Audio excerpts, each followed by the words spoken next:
ကဲအခုအားလုံးပဲမင်္ဂလာပါခုကျွန်တော်ဖော်ပြမယ့်အရာတွေကတော့ဆိုတာလေးဖြစ်ပါတယ်ပေါ့နော်အဲ့မအောင်ဆိုတာဖြော်တော့မယ်ဆိုရင်လိုအပ်တဲ့အရာက strawberry ဆို strawberry စီလေးရယ်နောက်တစ်ခုကဒီဆိုတာအပူလေးရယ်ပြီးကြရင်ကြားရည်လေးရယ်ပြီးကြရင်တမြားလေးတစ်လုံးရယ်ဟုတ်ပြီနော်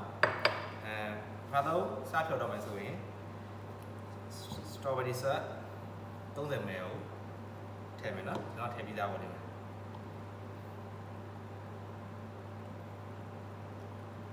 ပြီးကြရင်ကြားရည်15 ml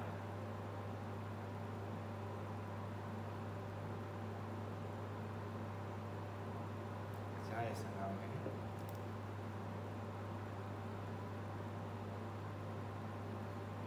ြီးကြရင်တမြားလေးပေါ့ကျွန်တော်တမြားလေးပြီးသားလေး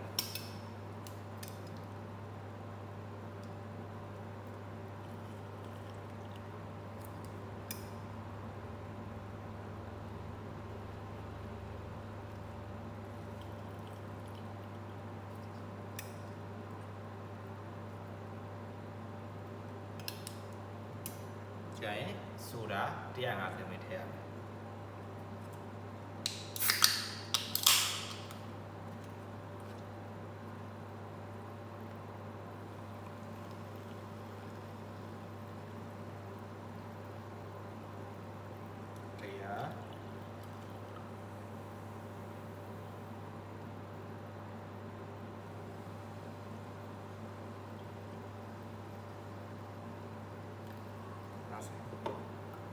ည့်ရမယ်တရားရပြီကြာရင်အားဆုံးလေးနဲ့ငိုပေးရ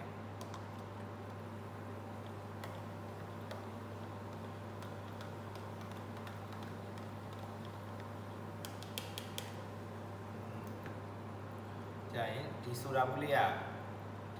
ဖောက်ပြရတယ်ချက်ချင်းသုံးပေးရတယ်ကြာဝိုင်းရသူကမကောင်းအေးနေပူစင်ကြည့်တယ်ပေါ့နော်ကြာရင်ဒီမဲ့ဖန်ခွက်တဲ့ရောဒီကဲလုံးလေးရင်ထဲ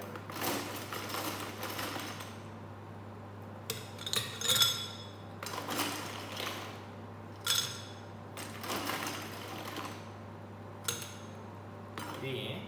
ဆိုတာလေးကိုဘဝနေတောင်းထည့်လိုက်